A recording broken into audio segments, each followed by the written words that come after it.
Alright, so you've seen the video where I'm talking about I got my little live traps out and about.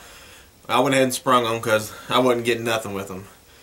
There's just too many dogs, cats, predators around my house. Altogether there's 4 dogs running around here constantly chasing rabbits and squirrels, so that stuff, I mean, around here, somewhere else maybe, it'd probably do a lot better. And I may take them down into the woods and set them out and see how they do.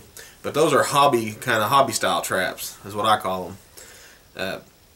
If you really get down to it and you really need to trap some game to survive, this right here is the way to go.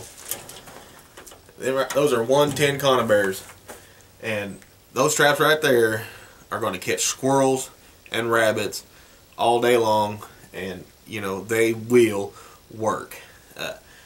Easy to pack in. You can fit, there's 7 of them right here in that little bitty area. You know, and those 3, 1.5's there, 3 there. You know, you get all those together, then you get to these big number 3 double spring Victors over here. Those are heavy duty stuff, and you know that's hard to pack in. Conibears, no, that ain't the case. You can carry in a ton of those at a time. Now, as I've gone over before, we can't use these in Oklahoma, so I can't just take this trap and go set it and show you. I mean, I can't. I'm going to show you where I would set them, but I can't leave them.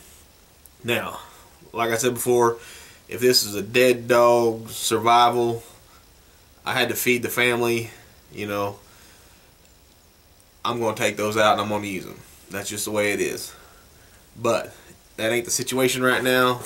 The lights are still on, everything's still working good, so I'm going to take those out and I'm going to show you how you can use these sets to put some game in the fridge.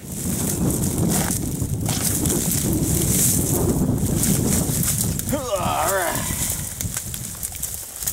Tempted to take a seat right here. Alright. What we got here, we got down tree. Runs through this thick stuff behind me. Actually runs back there to a hickory tree. Need I say more about trapping small game than hickory tree? Squirrels love them, okay? I shoot a dozen or more squirrels out of my yard every year, keeping the population down because they get so dang many of them, and there's hickory trees all over. They love it in here. So what I would do here is, you know, he's going to use this. Little squirrels, they love to use these down trees just to cross over. It could be a vine that comes up off the ground and back down. You know, they love that kind of stuff. Anywhere that you would probably set a snare for a squirrel, you can set one of these.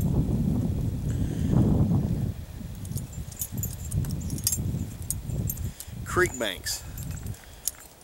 Up and around the roots, there's a lot of squirrels that use those creek banks up and behind the roots. If it looks like there's something been running through there and got everything, it's probably a squirrel. And these right here, that's going to work in there.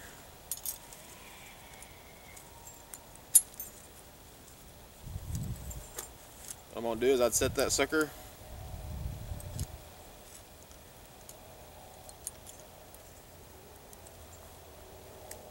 I ain't dyed this one yet this year, that's why I'm handling it with my hands. I ain't too worried about it. That dude right there, you're gonna set that up, and what I do is I take this chain, set it down here on underneath. If it's high up, I tack that to there on the side with a staple or something, bend over nail, something, just tack that in, get this solid. Alright, so this is kind of what I came up with. I just a couple of support poles just like I would. This one's running right through the loop, just like if I was beaver trapping, and of course a squirrel, he ain't gonna, you don't want him to go through there. He's gonna take the path of least resistance, and these 2 poles kind of keep him from going around, so he's gonna be hopping through here, and just there you go, you got him. Dinner is served.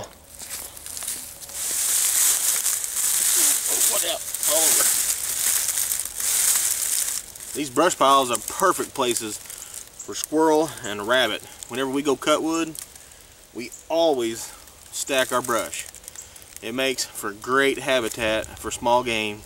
They can get in here, they can hide from coyotes, bobcats, whatever's trying to eat them. So this looks like an entrance right here.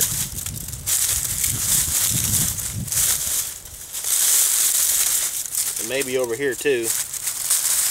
That's the smaller one, so I'm going to block this one off. Just kind of make this one a little... And of course, like I said, there isn't a whole lot of rabbits and squirrels in this area. So out in the, out in the further deep wilderness where there's more rabbits, this would be a lot more pronounced. There'd probably be a trail about that wide running right out of it. And I'll probably take you and show you those, but you can tell something goes in and out of these brush piles. If you find an entrance like that, that's just the perfect thing to mount one of these in. Right there. Set that in there.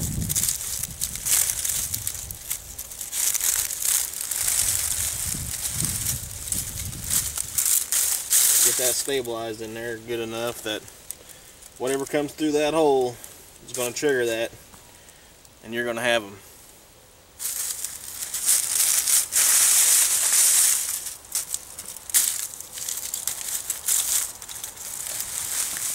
There goes a rabbit.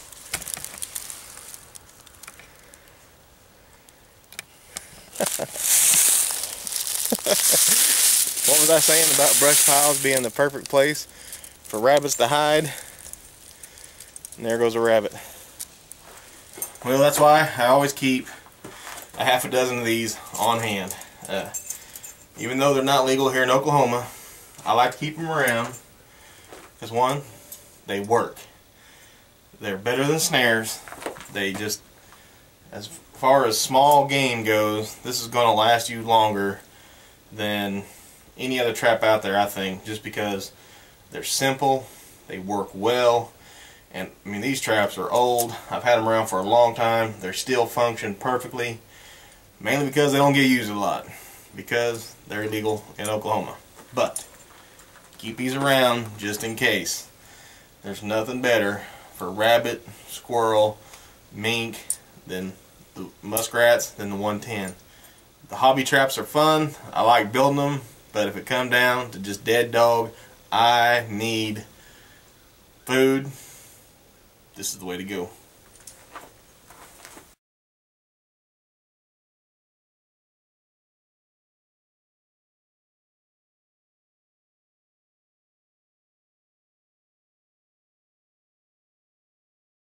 For tons more videos, go to our YouTube channel, Wild for the Outdoors.